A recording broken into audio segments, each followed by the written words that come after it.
Good evening all.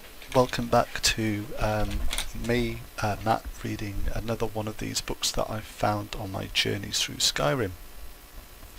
It is my hope that in reading these books aloud and recording them, I get a greater understanding of their lore and the literature of this world, Tamriel, but specifically Skyrim. I've got to say already that I'm really enjoying this, even though I've done a few books.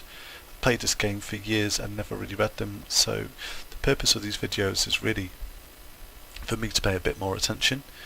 I think in the list there's the mod that I'm using to make these books look a little bit more appealing. Some of them look great, some of them look a bit bland like this, but I like it because of it. I mean, it's a biography, so it's not gonna have that look. But when I started reading the first two and had to break in between reading this third one, I can't help thinking that this is published by an imperial scribe about an imperial leader. There's some sort of political agenda going on here with and around Barenziah, and is the story here not true? Fake news, right? Let's see. Biography of Barenziah, Volume 3, by Stern Gamberge, Imperial Scribe. In the second volume of this series, it was told how Barenziah was kindly welcomed to the newly constructed imperial city by the Emperor Tiber Septim and his family, who treated her like a long-lost daughter during her almost one-year stay. After several happy months there learning her duties as vassal queen under the Empire, the Imperial General Symmachus escorted her to Mournhold, where she took up her duties as queen of her people under his wise guidance. Gradually they came to love one another and were married and crowned in a splendid ceremony at which the Emperor himself officiated. After several hundred years of marriage, a son, Helseth, was born to the royal couple amid celebration and joyous prayer. Although it was not publicly known at the time, it was shortly before this blessed event that the Staff of Chaos had been stolen from its hiding place deep in the Mournhold mines by a clever, enigmatic bard known only as the Nightingale. 8 years after Helseth's birth, Barenziah bore a daughter, Morgaya, named after Symmachus's mother, and the royal couple's joy seemed complete. Alas, shortly after that, relations with the Empire mysteriously deteriorated, leading to much civil unrest in Mournhold. After fruitless investigations and attempts at reconciliation, in despair, Barenziah took her young children and travelled to the imperial city herself to seek the ear of then Emperor Uriel Septim VII. Symmachus remained in Mournhold to deal with the grumbling peasants and annoyed nobility, and do what he could to stave off an impending insurrection. During her audience with the Emperor, Barenziah, through her magical arts, came to realize to her horror and dismay that the so-called Emperor was an impostor, none other than the bard Nightingale, who had stolen the Staff of Chaos. Exercising great self-control, she concealed this realization from him.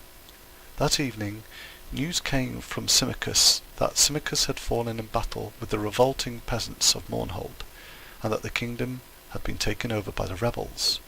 Barenziah at this point did not know where to seek help, or from whom.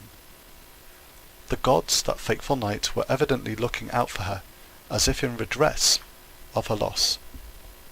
King Eadwire of High Rock, an old friend of Uriel Septim and Symmachus, came by on a social call. He comforted her, pledged his friendship, and furthermore confirmed her suspicions that the Emperor was indeed a fraud, and none other than Jaeger Thorn, the Imperial Battle Mage, and one of the Nightingale's many alter egos. Thorn had supposedly retired into seclusion from public work, and installed his assistant Rhea Silmain in his stead. The hapless assistant was later put to death under mysterious circumstances. Supposedly a plot implicating her had been uncovered, and she had been summarily executed. However, her ghost had appeared to Eadwire in a dream and revealed to him that the true Emperor had been kidnapped by Thorn and imprisoned in an alternate dimension. Thorn had then used the Staff of Chaos to kill her when she attempted to warn the Elder Council of his nefarious plot. Together, Eadwire and Barenziah plotted to gain the false Emperor's confidence. Meanwhile, another friend of Rhea's, known only as the Champion, was apparently possessed great, albeit then untapped potential, was incarcerated at the Imperial dungeons. However, she had access to his dreams, and she told him to bide his time until she could devise a plan that would effect his escape. Then he could begin on his mission to unmask the impostor.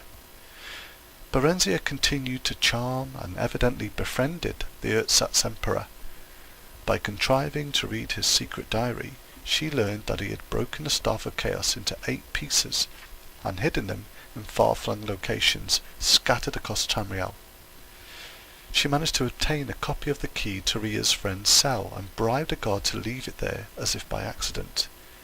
Their champion, whose name was unknown even to Barenziah and Eadwire, made his escape through a shift gate Rhea had opened in an obscure corner of the Imperial dungeons, using her already failing powers.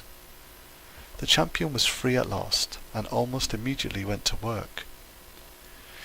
It took Barenziah several more months to learn the hiding places of all 8 staff pieces through snatches of overheard conversation and rare glances at Tharn's diary. Once she had the vital information, however, which she communicated to Rhea forthwith, who in turn passed it on to the champion, she and Eadwire lost no time.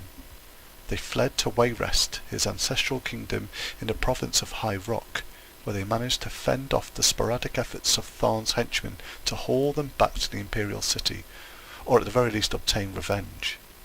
Tharn, whatever else might be said of him, was no one's fool, save perhaps Barenziah's, and he concentrated most of his efforts towards tracking down and destroying the champion. As all now know, the courageous, indefatigable, and forever nameless champion was successful in reuniting the 8 sundered pieces of the Staff of Chaos. With it, he destroyed Tharn and rescued the true Emperor Uriel Septim VII. Following what has come to be known as the Restoration, a grand state memorial service was held for Symmachus at the Imperial city, befitting the man who had served the Septim dynasty for so long and so well. Barenziah and the good King Eadwire had come to care deeply for one another during their trials and adventures, and were married in the same year, shortly after their flight from the Imperial city. Her 2 children from her previous marriage with Symmachus remained with her, and a regent was appointed to rule Mournhold in her absence. Up to the present time, Queen Barenziah has been in Wayrest with Prince Heltath and Princess Morgaya. She plans to return to Mournhold after Eadwire's death. Since he was already elderly when they wed, she knows that event, alas, could not be far off, as the elves reckon time. Until then, she shares in the government of the kingdom of Wayrest with her husband, and seems glad and content with her finally quiet and happily unremarkable life. Well, that one seems a little less political, and I don't really know much about the Elder Scrolls, but that mysterious champion, is that a character that you play in a different game, I wonder, like Oblivion? That'd be quite cool. Anyway, thanks for listening. Farewell.